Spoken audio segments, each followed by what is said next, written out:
at the end of the deal, they can congratulate the customers and all that stuff, make sure everything's good and all that stuff. All right? So now you're excited, you get the paperwork all together and everything like that. Here's where I try to explain to you where time constraints get in play now. Once you get a customer wrapped up, everything like that, most customers get to go back to the finance department in that little waiting area, and they wait for finance to go do the deal, right? And you go take the car in the back, get it cleaned up and all that kind of shit, right? Okay. There's a thing called CSI, like I told you, customer service interview. All right? Okay? And on the customer service interview, they ask customers, did they show you the dealership? Did they walk you through the service department? Did they show you all that kind of stuff? And that's what I say. I'm trying to shortcut everything as we speak right now. And like I said, I don't like leaving my customers whatsoever as it is. Because like I told you, once they sit in the office, they start thinking that some buyer's remorse comes in, you can always lose a deal that way too. And it has happened before as well.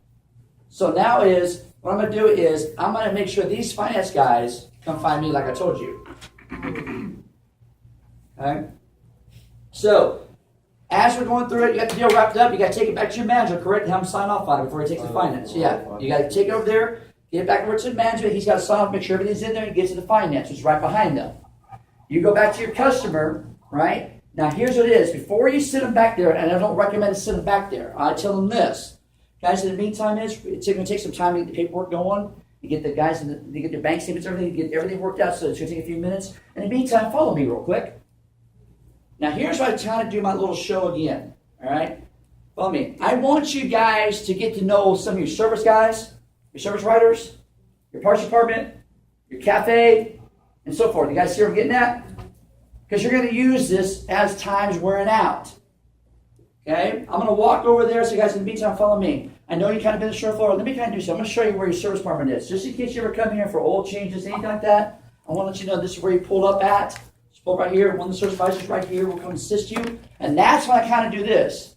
I take a little step back and I go, guys, hold on a second. Jeff, you got a few minutes? He goes, yeah. I go, Jeff, this is Mr. Smith. They just bought a Honda Accord for me today and all that kind of stuff, and we're ready to go to finance. You got a few minutes? He goes, yeah. I just gave Jeff an opportunity to what? Make a sale for what? His first service sale. Yeah. But also, what am I doing with the customer? Keeping him time. Well, keeping him busy, wasting time. See what I'm doing? It's part of your service walk anyways. But it gives him opportunity to earn business, service his sale. But don't you remember, if you give him opportunity, he's going to bring you business too. Because he's got people out there that can't afford to get their cars fixed, that they want to get out of it, he'll bring them to you. It's always a trade, win-win. Okay? It's like getting to know your porters out there. Help out your porters. Know your wash bay guys. Help them out. Sometimes you go back there, buy them beer, buy them some burgers, whatever it is. They'll, trust me, if it's busy one day, you duck outside, they'll go, that's your car, come here. I'll clear real quick. They'll get it. They'll take care of you. Trust me. You clean your own, right? I'm talking about, no, I'm saying, you get these guys right there. If you sell so many cars on Saturday, and you're like 5, 6 deep, if you take care of those guys, they'll clean your car quicker than anybody else's. You know that. Because you're taking care of them. But they tell you get fired if you clean your car here? Well, you can't wash your own car? Yeah, dude. I didn't even know that, because I told you the other day, they allow you to run through the machine over there to clean the car. That's when not allowed. I was walking past Toyota and the salesman was wiping the car down and everything coming out the wash. Yeah, but sometimes salesmen, I wash my own cars for the customers. And I'll help them out and get that done, speed things up. I've done that before, yeah. Even Joe Maggio went in the back and washed cars too, to make sure you get things going. I had to take the car to get washed at the CRV, and TJ was all like, "Why didn't you take drive it through there yourself?" It was like, "All right, it was worse than I ended up taking the." Well, you're not used to it yet. We weren't told that either. You didn't know you can do that. Yeah, and so it's all about, but it is about all the customer service skills and everything like that. That's why we're going to go through that kind of emotions and everything like that. All right, guys. So, as you're walking through that, you're getting time right here. Now, he's going to do his first video. He's going to talk to everything. At least you got to establish a relationship now with one of the service writers. So, if a customer does happen to come in, because most people that buy Hondas usually come to the same dealership they get work done, unless it's like across town. But at least you still get an opportunity to at least earn their business to come over here. That's all they're asking for, because they work on sales as well as too. All right? And they help you. They help. So you help them, they'll help you. It comes back fold. But it's also wasting time. While finance is being a little wussies back there, taking their time to put paperwork together, because it always happens. So they're actually talking right there, and then of course they pass out, here's my card, and everything like that. If you need questions, please call me, let me know. Thank you so much. They do all that stuff. I said, Jeff, thank you so much. Mr. Smith, he'll take very good care of you. I said, if you happen to make your first appointment, which is okay, you let me know when you're here. Come find me, let me know you're here. Come say hi. Do that kind of stuff again, right? Then after that, I said, okay, guys, this is your service provider. What they're going to do is you can bring your car here. I said, you come find me. I'll keep you company. Or there's this little cafe right here. It's called Perks Cafe. If you want something to snack on, we carry sandwiches and so forth there. Here's a little area right here. We got games. You can sit back here, relax, all kind of stuff. And I'll actually introduce them to one of the Perks Cafe people. Like this. Hey, you got a few minutes here? This is Mr. Smith bought a car. They don't really get used to that. They're like, what? But at least it gives them some type of reference to be genuine and be helpful that their experience is different. You see what I'm getting at, guys? And the last thing I do is I'll walk them to the parts department. And let them know, guys, if you just ever need a part and all that kind of stuff, everything, here's our parts department. I said, we also got some accessories and just add-ons and all that kind of stuff for you. And then I just to one of the parts people and give them opportunity to give them cards and all that kind of stuff, right? That's part of your survey, is it not? Yeah. If you do it right then and there, a customer cannot say you did not go through it. Why wait to the end? Why you can do this all at this time while they're waiting for finance? Now, the whole thing about it is now finance is paging you and looking for, they're figuring out, where's your customer at? Where's your customer? Oh, and as soon as they hear a customer hears your name, like say, Mario, come to the finance office. Customer's going to look at you and go, what? Already? They think it was really quick. But it really wasn't because they're occupied. You see what I'm getting at? Mind tricks. But since I made decent money, though, I went over and beyond for my customers. When I was in the parts department, I used to always give them something for free for thank you for the business. Ball cap, coffee mug, keychain. That's what I did. There's a gentleman, I always offer him a coffee mug or ball cap. Majority of them, I always take ball caps. All right? And I say, hey, listen, what do you want? Ball cap or a coffee mug? Which one do you want? Can you hand me that real quick? There you go. And I give it to them. Now, they're going to charge me for it. Their AR my account, but since I make enough money, I don't mind giving that to them. Right? And then the lady offered him a coffee mug and said, or a keychain, or do you prefer a hat? You want my coffee mug? Which one do you want? That one? Here you go. And give it to him and give it her. Now, what are the customers going to do with those things? They're going to wear it or use it. Yeah. And has anybody ever asked them, where'd you get that at? Well, my salesman gave it to me. What? He gave it to you. Really? But they always remember that too. People love free shit. Everybody does. Who here's ever been to a job fair? Anybody? Yeah. Now, what do you have in a job fair? You go around and collect. Everything. And there's that, you get pins, pencils. People walk out with bags full of shit from job fairs. Or benefit fairs. Huh? Benefit fairs. Yeah.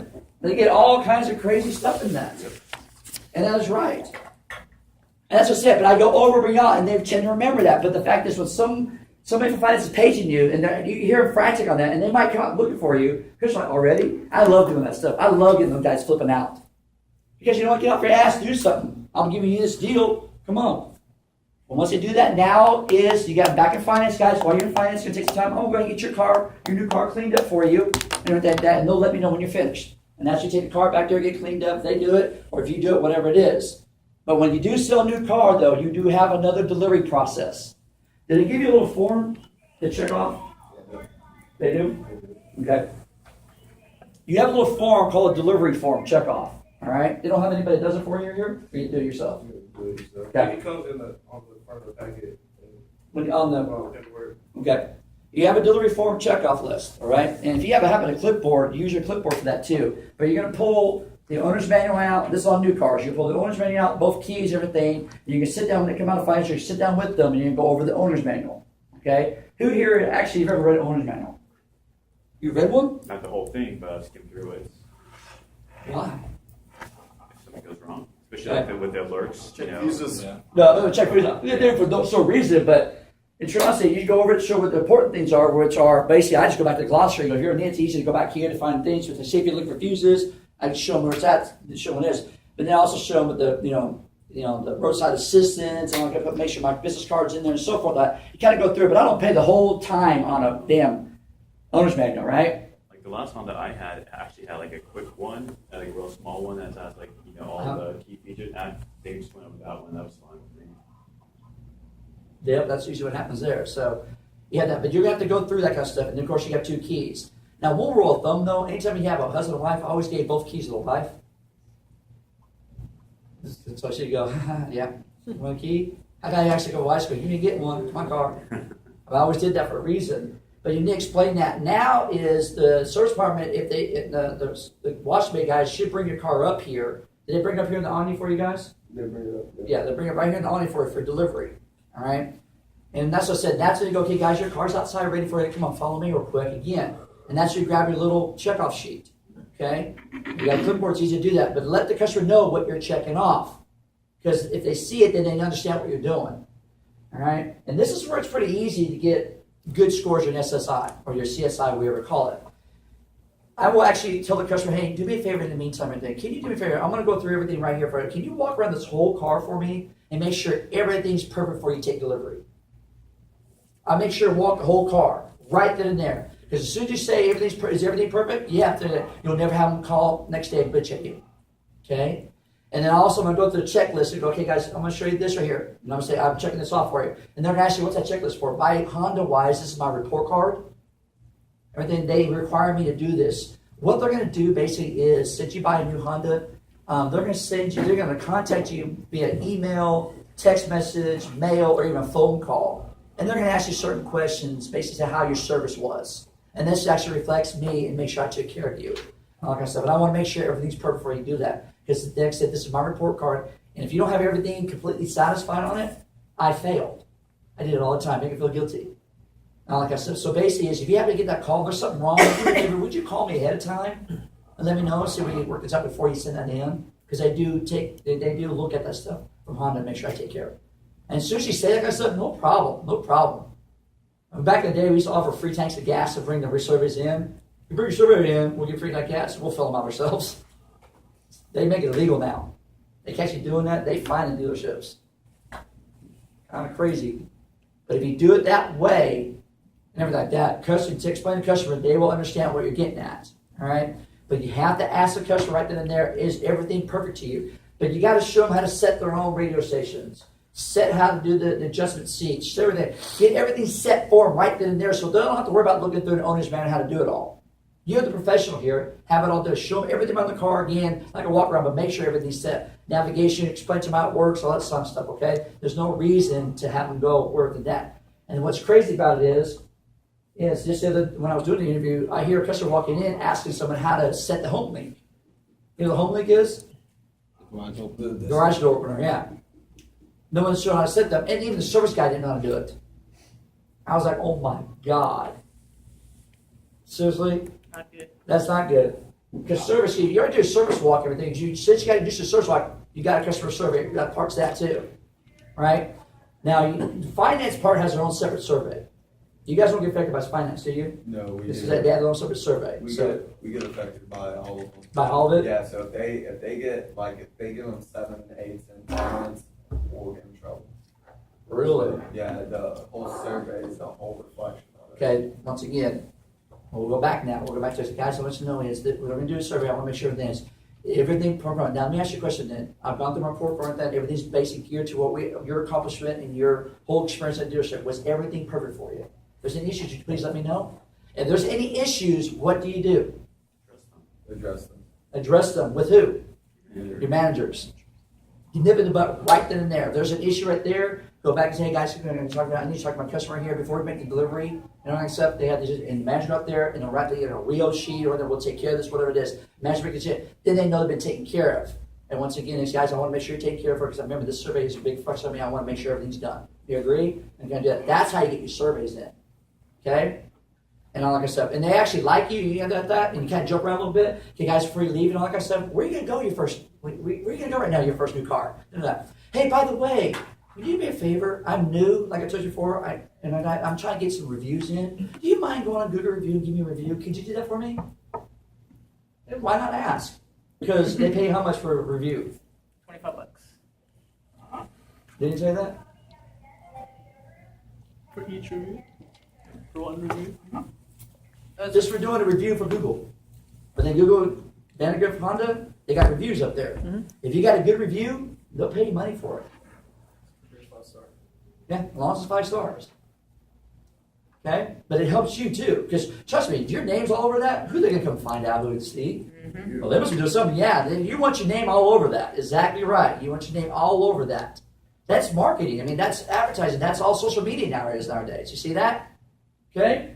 So make sure it's power free upon delivery, thank for the business, and then drive off. Now, the difference we sell used cars is, see a car, see a key, see you later. You don't have to do a walk around on it, like our stuff, or doing delivery service on it. Because that's a used car. That's the difference between the two. You got to take more in depth for the new car, because it's all based on service, customer service, and how you present the car. Used cars is, here's your car, we'll get it done, get it up, you go. All right? But it takes a lot of attitude, it takes a lot of patience, it takes a lot of what you accomplish. Because being used car guys, have you seen some of these guys in used cars, how shady they are? Yeah, real bad, especially on new cars. It's kind of. When they go and try to sell a new car, it's like, dude, just shut up. They'll if you're literally out there, Uni will be pissed at us if you're out there and you let a used car guy take a new car out. Really? Yeah, he does not. He doesn't, yeah, because the I thought they surveys weren't go. allowed to sell, No, you're open floor, you can, but the reason why is because of survey wise. Because most used cars that aren't trained the right way, they don't know about surveys. And when you have a bad survey, it affects the company. And when you're not in district, trust me, it affects allocation of units, which basically is your inventory. You won't get the top of the line once you need or require and all that kind of stuff. And it affects all other kind of stuff. See what I'm getting at? Yeah, and then the desk too, then you get mad. It's just, and then it's also laziness, they say. Yeah, because they don't like doing the new car stuff. They shortcut things. That's what used cars, because it's all like this used cars. So I said, I want you guys to experience new cars first before we switch you guys over. So I talked to you about also. I'm going to get you guys all new cars first, okay? Get used to things and then switch you guys, and then we'll slowly get some of you guys over to used cars. They're a totally different animal over here, guys. Totally different animal. I want you to see the difference first before you make a decision. All right? I want to scare you guys off a little bit. Because those used car guys, they'll scare you. They'll fucking make you feel it. They really will. Every time you go to used cars, aren't they a bunch of pricks? Oh, I'm never so calling you. You know someone used? You need to make some money. Oh man, I'll be fine. All right. So that's your delivery process. But remember, customer doesn't own the car unless they drive it first two wheels off the pavement. You guys get that? Let me give you an idea though. What happens if you have a customer that buys a car for his wife and wants to bring the wife for a surprise or anything like that? You know they don't own it until they drive it. You notice that? You know what I end up doing for trickery? I always tell a customer this, in the meantime, we got this car perfect for your wife, thinks she's coming in. I said, before you do so, will you do me a favor? Take a quick trip around the block real quick for him, make sure everything's perfect for you. Make him drive by himself. As soon as he drives off the lot, he's an owner. You see that? Mm-hmm. No matter if they have to really drive off the lot, that's the speculation on that kind of stuff. Because there's no pulling up here in the state of Texas. You sign, you drive, you own. Okay? Pretty simplified with cars. It's not hard to think about it when you go through it. Well, as we start going through it from here on out, you'll see the changes of what's going to happen and how we'll overcome it. And that's why I'm going to be part of what you guys are doing now, okay? So, now is the point is we got the step number 11. You deliver your car, you're excited to do that. Step number 11 shows what? Log your efforts.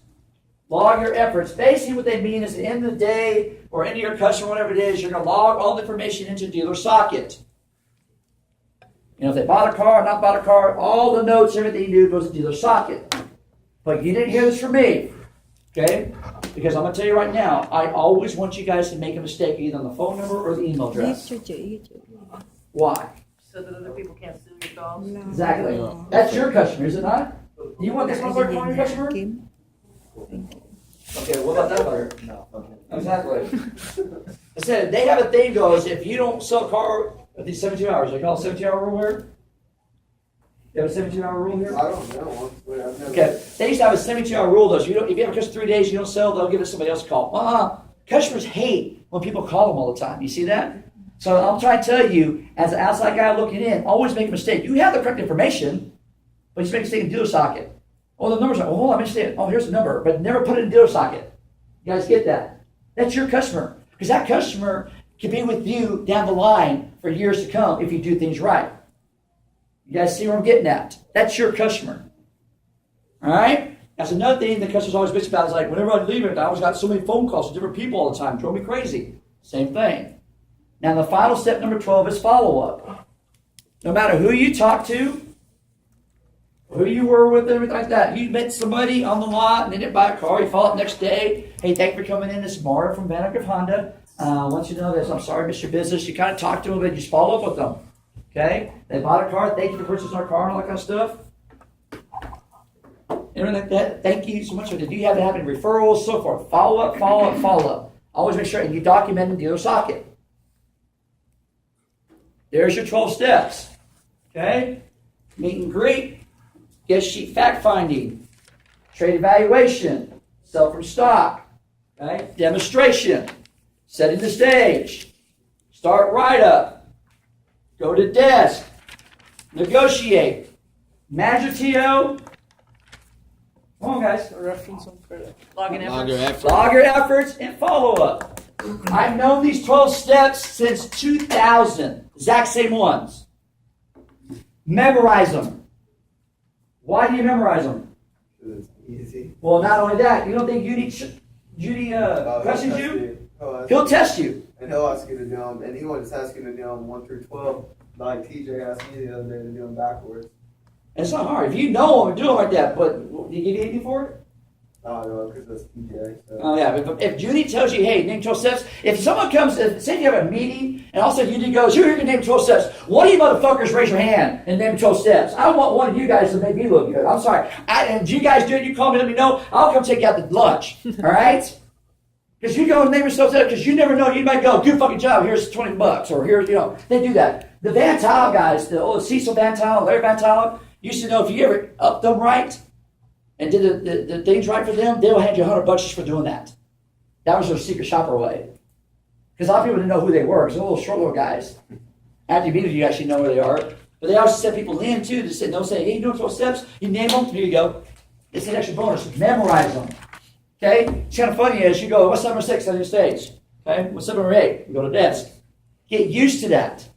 But one thing about car business is, when you're at step 1, stay with the order. Don't ever cross out the order. Don't jump. You guys get that? Stay consistently. But what's easy about it is, say if you're with the deal, right, and you have somebody else help for you, you can really say, hey, I'm a step number 5. You know exactly where that guy left off at, so you continue it. See that? That's the reason I follow these steps that way. Very simplified. Very simplified. Okay? Any questions about the 12 steps? I told you, as soon as we hit 6 to 12, it's going to fly like that. I want that to be like that. There's no reason to have things going all day long, negotiate back and forth. Take your time the first 5. If you got so much time working the first 5 steps, long demo drive, you got a car deal. Guys, get that? You got a car deal. All right. I'm going to teach you, take it as you want it, do whatever you want to do, this kind of stuff. All right? I'm going to teach you how I keep track of all my customers. All right? And I've been doing this since day 1, and I still do it to this day. And every one of you are on my contact list. That's how I keep track of everything, okay? That's why I told you to fill out your names and no. You do need to shit that, don't you? Yeah, I do. All right. So here's what I'm trying to get at. Now, remember I told you I always carry pen, paper, and that. I would recommend to go buy a bunch of 3x5 note cards. Okay? 3x5. 3x5 note cards. All right? I carry them all the time with me. And also I carry a little plastic box with me. The little plastic box that you can buy at Walmart that has all the dates and everything on it, where you can actually file things in it. Start off a little cheesy. It's okay, because you're not going to have anything big yet so far. All right? It's by that. Basically what I did is, every time I got a guest sheet, I kept that track of myself and everything like that, but I get all that information on the guest sheet right on my own note card. Okay? I write it down, name, number, all that kind of stuff. Now, in the little corner right there, I wish I had a damn pen, I'll show you this. But on the right, remember I told you when you kind of meet and greet there, trying to get some information from your customer about their kids, their birthdays? Right then and there, or special anniversaries, or whatever it is, special things, I kind of try to get that, and I tend to, when I have it written down, I write it on that note card. If it's a birthday for a girl, I highlight it pink. Okay. If it's a blue, if it's a boy, I highlight it blue. If it's an anniversary, put a heart around it. It's what I did. It kept track of those dates. And on the other lines underneath it was all notes, and I date them every time. They bought a car, left a message, whatever it is. I kept notes on that. Now, anytime I talk to a customer, what I did is I filled that out. Even if I talk to a customer on the outside, if I can see their name and number, they automatically go on that card. Because what am I going to do with that card? File it when? Immediately. Next day. Everybody talk to today is filed next day. Because what I'm going to do is go in and follow up and talk to them. The ones that you meet outside, you start getting information and you start writing all the information down for it. You start getting that, right? And if you try to set an appointment up, you set an appointment, then you set the appointment sheet up like that. The whole idea is build up a clientele. Now, what I did is, if they bought a car or not, if they do, it's fine. But what's going on is, what I did is, every time I did that to follow up, guess what I do after that? Now, if the car hasn't bought a car yet, and they say call back there, I put the time being when they tell me to call back. Say it's 7 days. Call back another week. Put it a week later. See what I'm getting at? If they bought a car, I put it 3 months down the road. And every day I come in, I've got something to pull up every day. You see what I'm getting at, guys? Every day I got something going. It's all cards. Because you tend to remember what you write down and see. You can work computer programs all you want, but who here actually consistently remembers what they type in? You tend to remember what you write, though. That's crazy about it. Now, but here's a step further I go. Whenever I have, say, a birthday for a kid, okay, and I see a birthday and it's coming up, I always put it 3 days before the birthday. Why? Gives them time to be mailed for their house. Yeah. Because right then and there is, I know when I pull it out, I got to send a birthday card out.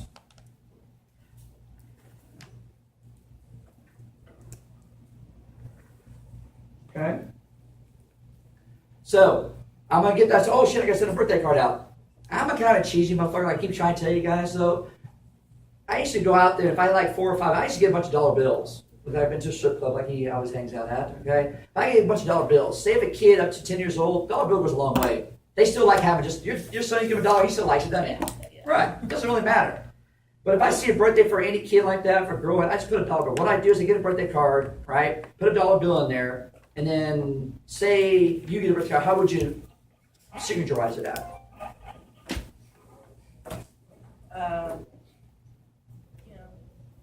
Happy birthday from your Honda professional. I don't know. I mean, love Samantha. Okay. Lots of love. Love? Really? Yeah, I don't. What happens as a boy? You really gonna say that? No, had a great year. Hope you Okay, have a so great how would you year say it? I don't know. Have a great birthday. You know, on the. Okay. Like yourself. I said, I was going to be on the spot like that because they said, it's not like you make sure you don't put like, I say, happy birthday, Uncle Tim. Fuck. You know, they said, hey, watch what you say on that. They said, watch what you say after that because you don't sound like you're a fucking creepy pedophile, like I told you. Well, I think, Or a sexual predator. I think it depends on how much of a rapport you build with them too. I mean, Right. It was a great. Make it rapport. easy for you. And make it Come easy back for and you. see me in 4 years and you turn 16. You can do that. Basically, you can do that too, and that kind of stuff. But no matter what it is, this is how I did it. I used to get the birthday card, put a dollar bill in there, put my business card in there, the one on the outside, not the one that's here, right? And I write in there, happy birthday, best wishes, love your parents. I will seal it up, lick the stamp, put a stamp on it, lick the envelope. Who do I address the card to? To the kid, The kid. Why? so they have something to open. So they Who's going to open it? The parents. Why? Who the hell sent my kid a birthday? Who sent my kid a letter or something like that? You said, if someone sends your son something, you're going to open it, aren't you not? No, I don't usually open it. You're full of shit. I'm there when he does it.